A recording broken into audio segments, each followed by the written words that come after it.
Hello everyone, मैं सुनील आप सभी का अपने चैनल एसएसटी विद सुनील में वेलकम करता हूं। आज का वीडियो बहुत ही कि इंटरेस्टिंग होने वाला है। जी हाँ, इस वीडियो को पूरा जो वीडियो जरूर देखिएगा।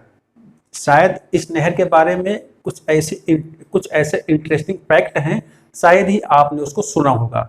अगर सुना होगा तो भी अच्छी बात है। पिछला वीडियो आपने देखा था स्वेज कैनाल के बारे में। आज का हमारा वीडियो है पनामा कैनाल के बारे में। स्वेज कैनाल भूमध्य सागर और लाल सागर को जोड़ने का काम करती है, और पनामा नहर ये मैं वीडियो के बीच में बताऊंगा आप लोगों को। तो आते हैं जल्दी से अपने वीडियो पर, ठीक है। तो जैसा कि आप देख रहे हो, ये जो रेड में बना हुआ है, रेड लाइन बनी हुई है, यही है आपकी पनामा कैनाल। लेकिन एग्जैक्टली पूछा जाए ये कहां पर है, तो सबसे पहले हम देखते हैं इस वाले पोर्शन में। सभी लोग जानते होंगे ये उत्तरी अमेरिका है, ये उत्तरी अमेरिका महाद्वीप है, और ये पड़ता है आपका दक्षिणी अमेरिका महाद्वीप पड़ता है। ओके, अब इसी के बीच में आता है मध्य अमेरिका या सेंट्रल अमेरिका। तो सेंट्रल अमेरिका का एक देश पड़ता है पनामा। जी हाँ, पनामा नाम है, उसकी कैपिटल है पनामा सिटी। जैसा कि आप देख रहे हो, ये जो लाइन बनी हुई है ये आपको इस ओर ही इंडिकेट कर रहा है, ठीक। तो सेंट्रल अमेरिका में पड़ता है पनामा क्या कंट्री, और वहीं पर है ये पनामा कैनाल। अब बात करते हैं इसके बारे में, ठीक। लेकिन सबसे पहले हम जानते हैं कुछ फैक्ट इसके बारे में। जैसा कि मालूम चल गया आप लोगों को, ये जो नहर है प्रशांत महासागर और अटलांटिक महासागर को जोड़ने का काम करती है। जैसा कि आप यहां पर देख सकते हो, यह है आपका पैसिफिक ओशियन, प्रशांत महासागर, और इस तरफ पड़ता है आपका अटलांटिक पड़ता है, ठीक है। तो इन दोनों को जोड़ने का काम करती है क्या, पनामा नहर। इस नहर की लंबाई की बात की जाए तो ये 82 किलोमीटर लंबी है, ठीक है। और स्वेज कैनाल कितनी लंबी थी ये आप कमेंट बॉक्स में कमेंट में जरूर बताएंगे। और पनामा देश के नियंत्रण में है, और इसको पार करने में जो समय लगता है, वो लगता है 8 घंटे का। और इसी नहर के बीच में पड़ती है गाटुन लेक पड़ती है, जहां से होकर के ये नहर निकलती है गाटुन लेक से। और गाटुन लेक क्या है, ये मीठे पानी की झील है, स्वच्छ पानी की झील है, लेकिन पर्यावरण प्रदूषण इस पर भी हावी हो गया है। अब सबसे पहले ये योजना स्पेन ने बनाई थी अपने सैनिकों को पहुंचाने के लिए, क्योंकि उस दौरान जो है कॉलोनी का विस्तार हो रहा था साम्राज्यवादी देशों के द्वारा। तो चार्ल्स प्रथम ने सबसे पहले स्टार्टिंग किया था, उसके बाद फ्रांस के द्वारा ये जिम्मा लिया गया, और 1 जनवरी 1881 में इस पर जो है काम शुरू हुआ फर्डिनेंड डी लेसेप के द्वारा। ये वही व्यक्ति है जिसने स्वेज कैनाल के ऊपर काम किया था, उसको बनवाया था, ठीक है, स्वेज कैनाल को। बाद में यूएसए के द्वारा ये जिम्मा ले लिया गया। जिम्मा इसलिए लिया गया क्योंकि फ्रांस जब काम करवा रहा था तो यहाँ का कुछ एटमॉस्फेयर उतना अच्छा नहीं था, तो इसकी वजह से लगभग 22,000 जो वर्कर थे वो मारे गए थे, तो इसका बड़ा विरोध हुआ था, ठीक है। तो अमेरिका के द्वारा इसको ले लिया गया।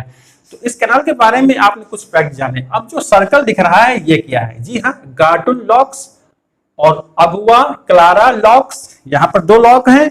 यही इसका इंटरेस्टिंग फैक्ट है, सुनेंगे ध्यान से। एक पड़ता है कोकोली लेक मतलब कि लॉक पड़ता है, एक पड़ता है पेड्रो लॉक पड़ता है, और एक का नाम है मिरक्लोर्स लॉक्स।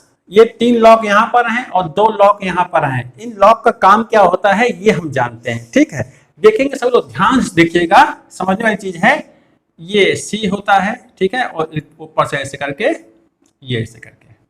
तो आप मान लीजिए ये पैसिफिक ओशियन है, ये अटलांटिक ओशियन है, ठीक है। अब यहीं पर ये नहर जो है, और बीच वाले एरिया में यहाँ पर झील वगैरह है या पानी वगैरह है ना, तो यहीं पर ये नहर, ये कैनाल बनाई गई है पनामा कैनाल।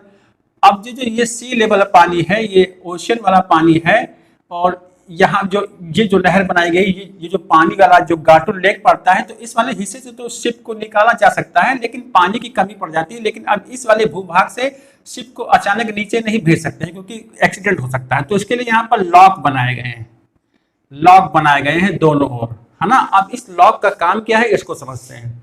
शिप जब आते हैं यहाँ पर तो इस लॉक के अंदर चले जाते हैं, और इस लॉक को बंद कर दिया जाता है, और पावरफुल पंप लगे होते हैं जिसके द्वारा इस पूरे लॉक में पानी भरा जाता है, जिसकी वजह से जो शिप होता है वो 85 फीट तक ऊपर उठ जाता है और इस वाले लेवल में आ जाता है। उसके बाद शिप आसानी से क्रॉस होता है, निकलता है।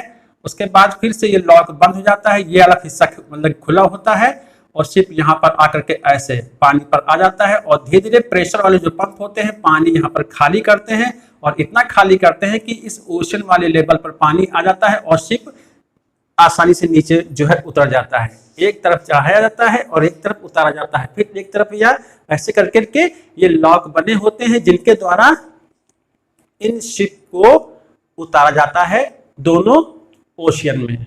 तो ये इसका एक इंटरेस्टिंग मतलब कि पॉइंट था और वाकई में अगर वहां पर जाया जाए देखा जाए तो उसका नज़ारा ही कुछ और होगा। मतलब कि तकनीकी क्या होती है, इंजीनियरिंग क्या होती है, ये एक कमाल है इस पनामा कैनाल का, जो देखते ही बनता होगा अगर प्रत्यक्ष रूप से देखा जाए। जब सुनने में पढ़ने में लग रहा है इतना इंटरेस्टिंग, तो देख करके कितना होगा।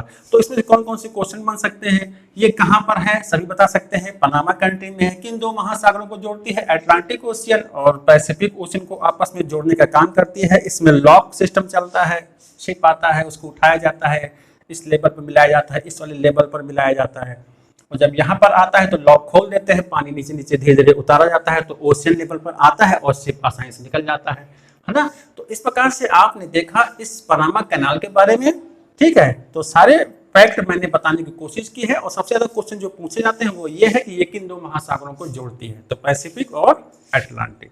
तो वीडियो कैसा लगा, वीडियो के लिए कमेंट जरूर करें, ओके। तो और इसी प्रकार के हमारे इंटरेस्टिंग वीडियोस आया करेंगे और टीजीटी पीजीटी के लिए भी हिस्ट्री से संबंधित वीडियोस अपलोड करता रहूंगा और आप लोग उसको देखते रहें, ठीक है। तो मिलते हैं आपको नेक्स्ट वीडियो में, धन्यवाद।